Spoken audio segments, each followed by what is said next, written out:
J'ai vu tant de choses que vous, humains, ne pourriez pas croire. Salut les fans de fiction, c'est Olivier et on se retrouve pour un nouvel épisode de Sauce Fiction. Et aujourd'hui, nous allons découvrir un livre écrit par Chris Brookmyre. Ce livre s'intitule « La ville dans le ciel ». Et si l'utopie n'était finalement qu'un écran de fumée pour mieux dissimuler l'humanité à son pire instant? C'est la question qui m'a obsédé dès les premières pages de ce roman de SF, La ville dans le ciel de Chris Brookmyre. Un roman à mi-chemin entre un polar noir et une nouvelle de science-fiction. Ce roman, d'ailleurs, ne se contente pas d'être un simple récit de genre. Il est une réflexion sur nos ambitions collectives et nos contradictions individuelles. Il nous pose clairement des questions. Que signifie réellement bâtir un monde parfait si, par exemple, ce dernier repose sur des fondations aussi fragiles que celles de Ciudad del Cielo, c'est le nom de la station spatiale. Allez savoir. Mais pour mieux comprendre ce propos-là, je vous propose de plonger ensemble justement dans cette station orbitale où idéal et corruption se disputent chaque recoin de l'espace. Ciudad del Cielo, ou CDC pour les initiés, est bien plus qu'un décor de science-fiction.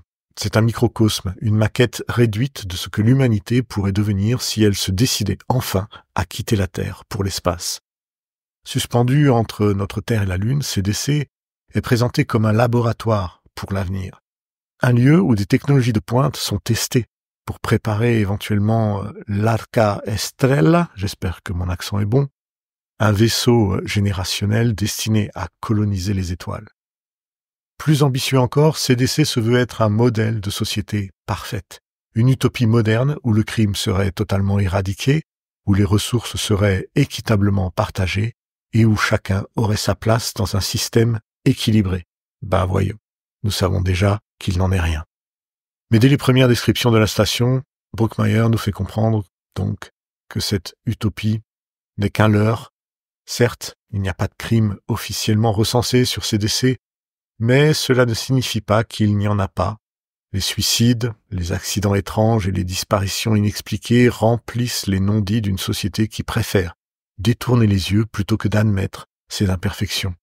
Cette station, bien qu'avancée technologiquement, devient alors un miroir déformant de nos propres contradictions. Elle brille d'une lumière froide et artificielle, mais dans ses bas-fonds, littéralement les bas-fonds, sous le niveau du sol, elle cache des ombres bien plus menaçantes. Ce qui rend La ville dans le ciel véritablement captivant, et je vous parle du roman bien sûr, ce sont ses personnages principaux. Alice Blake, Nikki Fix, sont les deux visages de cette société fracturée, chacune représentant un aspect des ambitions humaines. Alice, envoyée par la Fédération des gouvernements nationaux, est une idéaliste fraîchement débarquée sur le CDC. Issue d'une élite académique et pétrie de principes moraux évidents, elle croit fermement à l'ordre, à la justice et à la possibilité de restaurer l'image de CDC en tant que société modèle. Nikki, en revanche, est tout ce qu'Alice n'est pas. Ancienne policière du LAPD, elle est une quadra désabusée qui a appris à survivre en jouant selon ses propres règles. Sur CDC, Nikki est un rouage essentiel de l'économie parallèle. Contrebande, prostitution, racket, elle ferme les yeux sur tout ce qui permet à la machine de tourner, tout en prenant bien soin de toucher sa part. Nikki est à la fois fascinante et profondément dérangeante. Elle illustre cette humanité imparfaite, pleine de contradictions, qui continue d'évoluer, même dans un cadre où la technologie semble avoir dépassé les limites du possible. Le contraste évident entre Alice et Nikki est l'un des moteurs les plus puissants du roman. À travers leur interaction, souvent tendue, parfois surprenante, Brookmyre explore des questions profondes sur la nature du pouvoir, le compromis moral et la manière dont nous nous adaptons au système qui nous entoure. Alice commence le roman avec une vision idéalisée de CDC. Nikki, avec son pragmatisme cynique, lui fait progressivement comprendre que la perfection est un mythe inatteignable. Mais ce qui rend cette relation encore plus fascinante, c'est que ces deux femmes évoluent au fil du récit. Alice perd une part de ses illusions, tandis que Nikki révèle des facettes inattendues de son humanité. Cette dynamique, à la fois intime et symbolique, donne une dimension profondément humaine à cette intrigue. Sur le plan narratif, on trouve ici un roman, La ville dans le ciel, un roman de SF, mi-thriller qui est parfaitement structuré. Le meurtre qui lance l'intrigue, un cadavre retrouvé flottant, désarticulé dans la microgravité de la station, est à la fois un point de départ classique et une promesse d'exploration bien plus profonde. Brookmyer, d'ailleurs, ne se contente pas de dérouler les étapes d'une enquête policière, il imbrique cette dernière dans une toile d'événements et de secrets qui vont bien au-delà du simple whodunit, le qu'il a fait.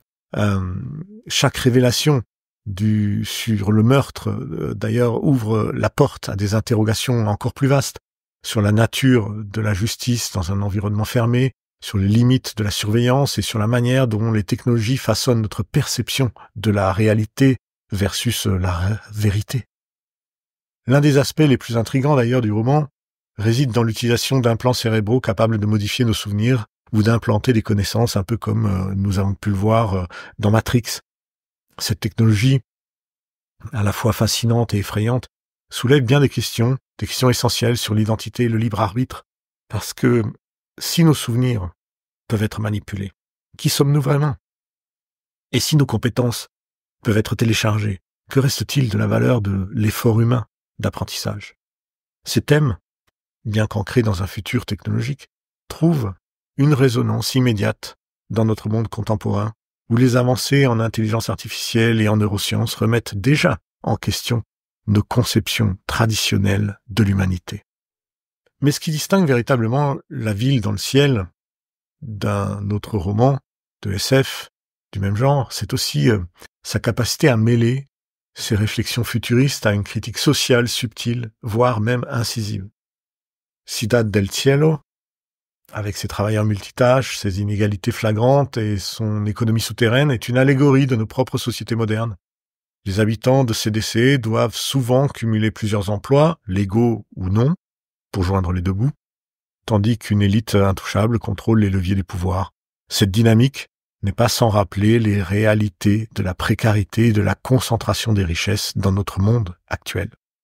D'une manière encore plus troublante, CDC illustre comment les systèmes utopiques peuvent devenir dystopiques lorsque les idéaux sont sacrifiés sur l'autel du pragmatisme.